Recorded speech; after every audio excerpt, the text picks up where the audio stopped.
साथियों, जय मूल निवासी।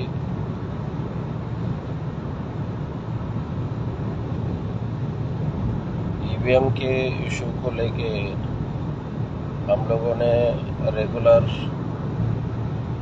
लोगों को ईवीएम के बारे में सतर्क करना चाहिए।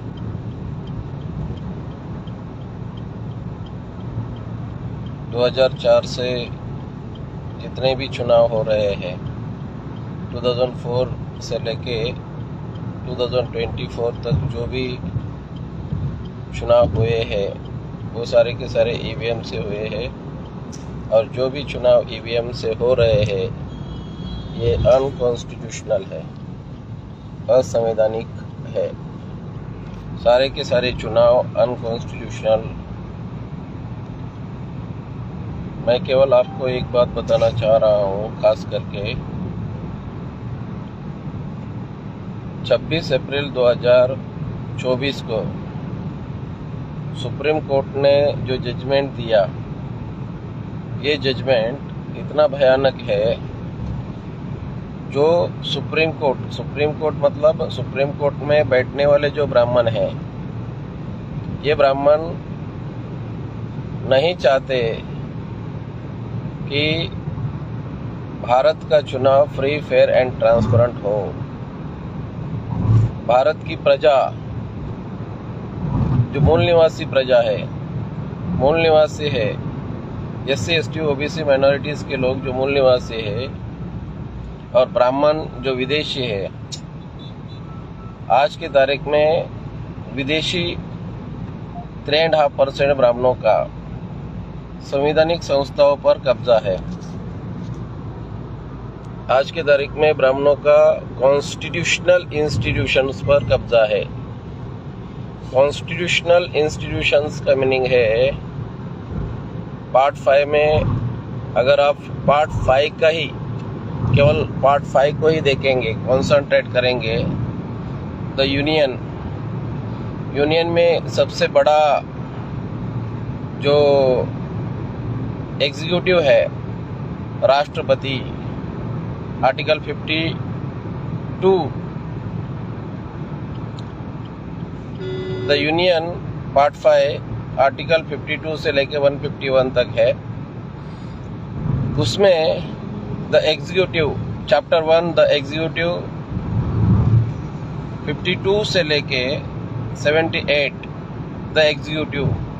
द एग्जीक्यूटिव में प्रेसिडेंट ऑफ इंडिया आता है, वाइस प्रेसिडेंट ऑफ इंडिया आता है, council of minister article 74 council of minister, article 75 prime minister of India, article 76 attorney general of India. ये कॉन्स्टिट्यूशनल इंस्टीट्यूशन पर आज के तारीख में ब्राह्मण का कब्जा है। चैप्टर 1 आर्टिकल 52 से लेके 78। चैप्टर 2 द पार्लियामेंट, आर्टिकल 79 से 122। 79 पार्लियामेंट के बाद है 79 80 Rajya Sabha, 81 Lok Sabha. It means Rajya Sabha, parliament means parliament के ऊपर जो रूलिंग है, अपोजिशन है, रूलिंग में भी ब्राह्मण, अपोजिशन में भी ब्राह्मण। तो पार्लियामेंट जो लॉ बनाने वाले, लेजिस्लेचर बनाने वाली जो संस्था है, उसके ऊपर भी ब्राह्मण का कब्जा है। सेंटर लेवल पर, स्टेट लेवल पर भी वैसा ही है।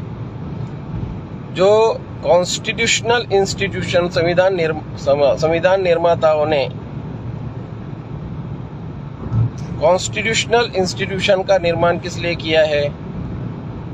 तो कॉन्स्टिट्यूशनल इंस्टीट्यूशन का निर्माण by the people, of the people, for the people, democracy के लिए। Democracy means by the people, of the people, for the people. But ये जो कॉन्स्टिट्यूशनल इंस्टीट्यूशन है, इसके ऊपर आज की तारीख में लार्ज स्केल पर ब्राह्मण 3.5% है, लेकिन पार्लियामेंट में जो रूलिंग में ब्राह्मण, अपोजिशन में ब्राह्मण, थर्ड अपोजिशन में ब्राह्मण, तो जिनकी संख्या कम है वो लोग, जिनकी संख्या समाज में कम है वो लोग पार्लियामेंट में उनकी संख्या ज्यादा है आज के तारीख में। और ये उनकी संख्या आज कॉन्स्टिट्यूशनल इंस्टीट्यूशन, संवैधानिक संस्थाओं पर आज जो बरकरार है, ये आज उसका कारण है ईवीएम।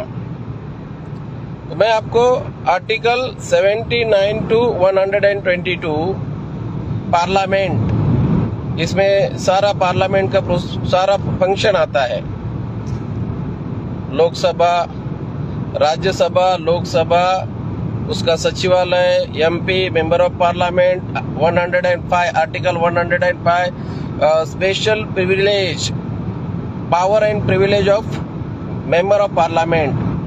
मेंबर ऑफ पार्लियामेंट में, मेंबर ऑफ पार्लियामेंट ने अगर पार्लियामेंट में, संसद में अगर वो कुछ बोलता है तो उसके ऊपर किसी भी हाई कोर्ट में या सुप्रीम कोर्ट में कार्रवाई नहीं हो सकती। इतना सारा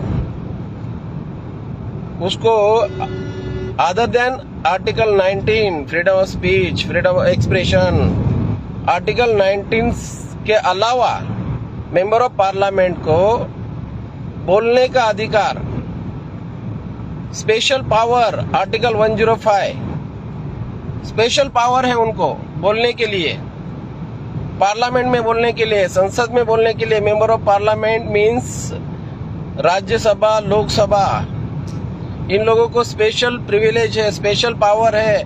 उनके अगेंस्ट में कोई भी कहीं पर भी उनके अगेंस्ट में एक्शन नहीं किया जा सकता। मींस कॉन्स्टिट्यूशनल इंस्टीट्यूशन पर आज की तारीख में ब्राह्मण का कब्जा होने की वजह से जो हम जिनको चुनकर भेज रहे हैं as a member of parliament, वो उनके दलाल बन के बैठे हुए हैं ब्राह्मणों के। तो ये स्थिति है पार्लियामेंट की। पार्लियामेंट के बाद पार्ट 5 में आता है चैप्टर 3। चैप्टर 3 क्या है? आर्टिकल 123 चैप्टर 3 में प्रेसिडेंट ऑफ इंडिया को स्पेशल पावर है। प्रेसिडेंट ऑफ इंडिया को लेजिस्लेटिव पावर ऑफ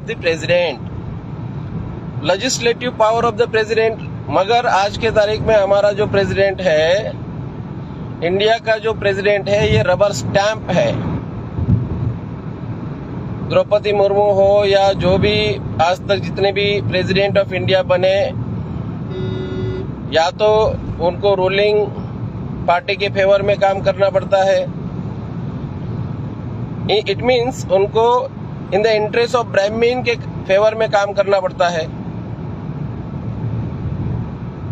तो ये जो ऑर्डिनेंस पास करना होता है आर्टिकल 123, ये प्रेसिडेंट ऑफ इंडिया को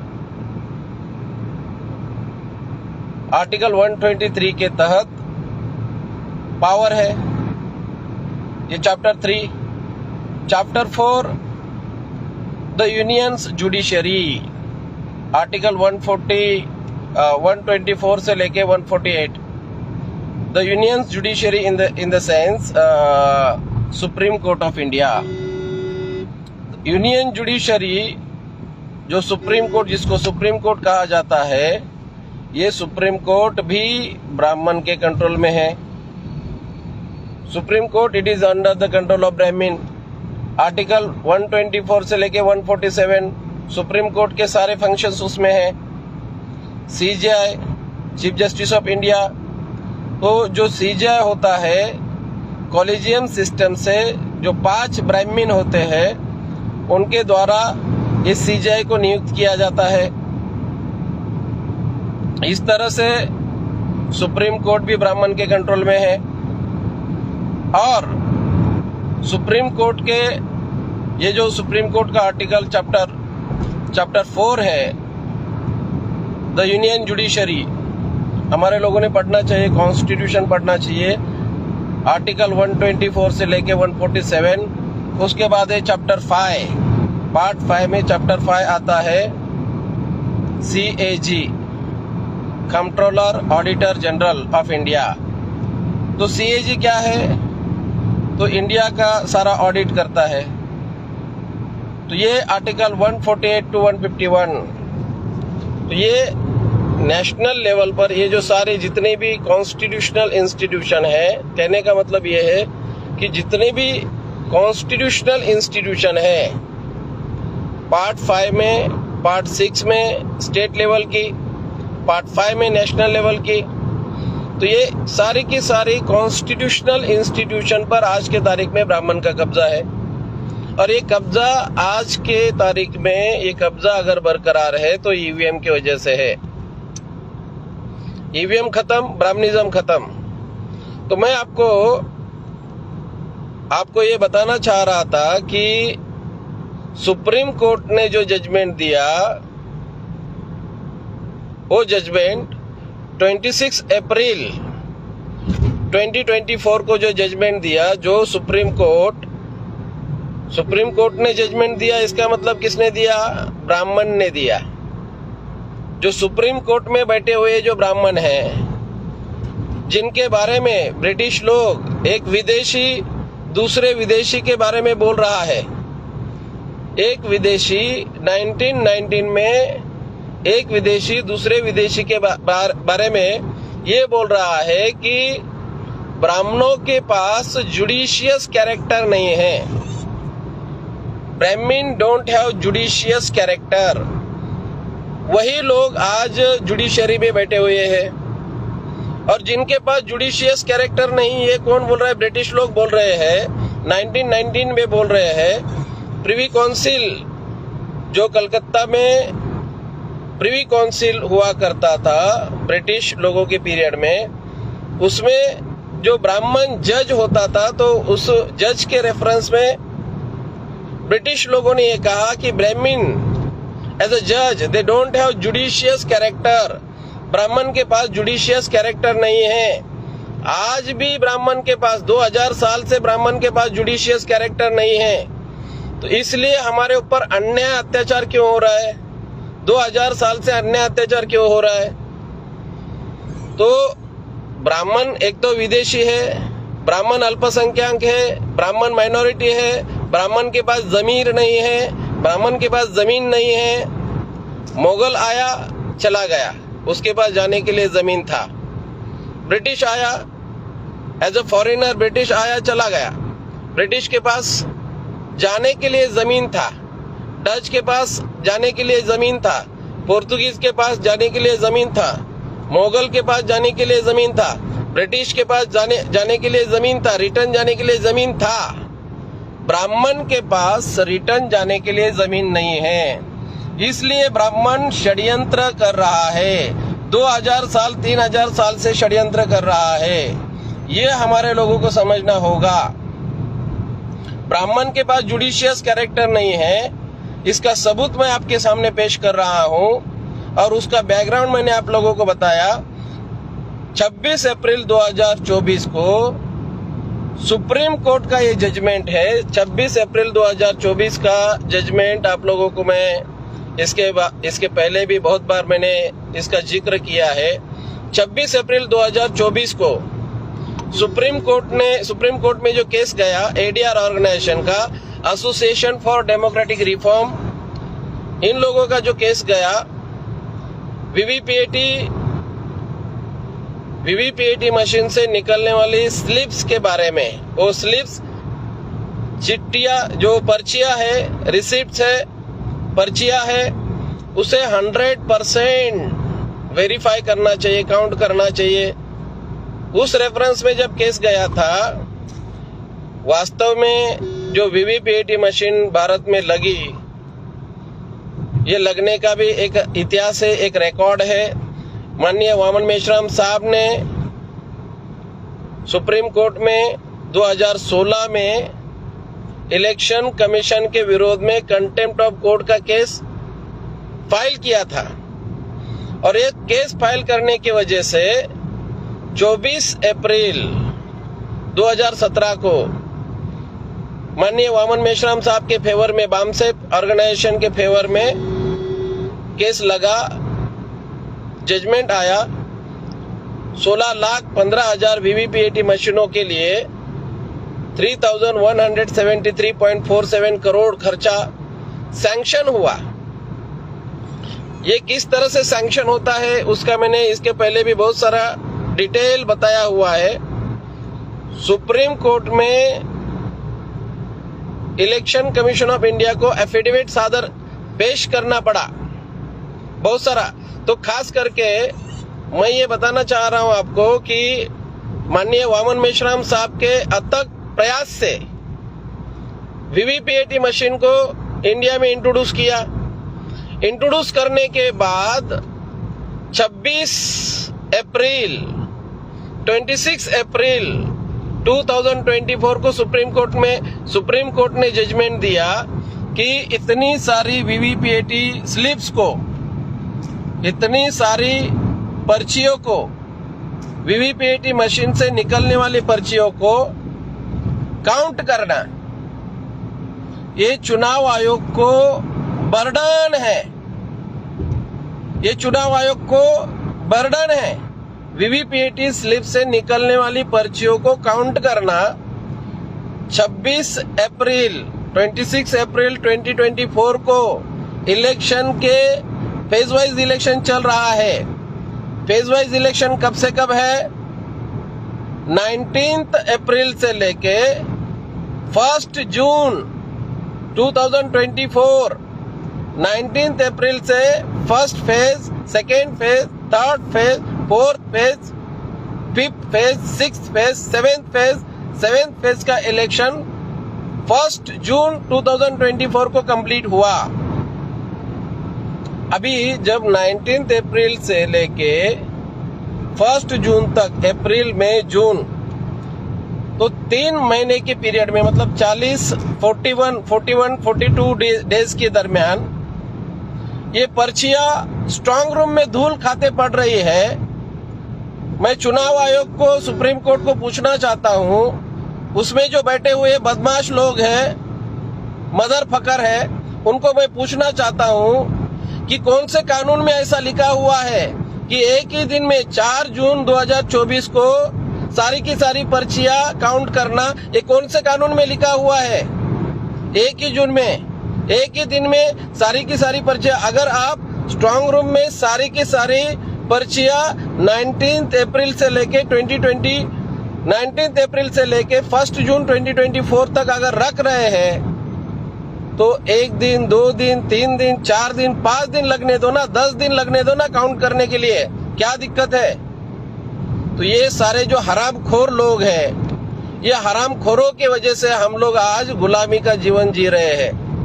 इन हरामियों की वजह से हमारे ऊपर अन्याय अत्याचार हो रहा है, और आज ये अन्याय अत्याचार बहुत ज्यादा लेवल पर बढ़कर हद हो गई है। ये अन्याय अत्याचार आज के तारीख में बर्दाश्त से बाहर है। इस वजह से डेमोक्रेसी खतरे में है, संविधान खतरे में है, देश खतरे में है। जो सुप्रीम कोर्ट 8 अक्टूबर 2013 को ये जजमेंट दे रहा है, 8 अक्टूबर 2013 को जजमेंट क्या दिया? Without VVPAT free, fair and transparent election नहीं हो सकता। पी सदाशिवम ने ये जजमेंट दिया, जस्टिस पी सदाशिवम, और उसके बाद ये जजमेंट का मतलब क्या है? जहां वीवीपीएटी अगर नहीं होगी, वीवीपीएटी मशीन अगर नहीं लगाते हो, तो free, fair and transparent election नहीं हो सकता। तो मैं आपको ये पूछना चाहता हूं, सुप्रीम कोर्ट ने जो जजमेंट अभी दिया 2024 को इलेक्शन के पहले, तो वो जजमेंट में क्या लिखा है कि इतनी सारी पर्चियों को काउंट करना ये बर्डन है। तो 2013 का जो जजमेंट दिया 8 अक्टूबर 2013 का, वो किस आधार पर दिया? ये सारा in the interest of Brahmin, Brahmin पहले इलेक्शन के पीरियड में 1989 से 2004 तक आपने देखा होगा अस्थिर सरकारें हो रही थी, अनस्टेबल गवर्नमेंट, और उसका नतीजा हमें दिखाई दे रहा था। 1998 में कांशीराम साहब बोल रहे थे वोट हमारा राज तुम्हारा नहीं चलेगा। कांशीराम साहब 1998 में बोल रहे थे कि बहुजन समाज निर्माण होने की प्रक्रिया भारत में जैसे जैसे शुरू हो गई, असेंबली का एज कम होने लगा, पार्लियामेंट का एज कम होने लगा, तो अस्थिर सरकारें बनने लगी। उसका नतीजा ये होने लगा, सरकारें कम समय में चलने लगी, बिगड़ने लगी। सरकारें बनना बिगड़ना काम शुरू हुआ और ब्राह्मणों ने 2004 से ईवीएम लाके stable government, 2004 stable government, 2009 stable government, 2014 stable government, 2019 stable government, 2024 stable government, ये सिलसिला आज तक जारी है और इसका रीजन है ईवीएम मशीन। सबसे महत्वपूर्ण बात है, बांग्लादेश के लोगों ने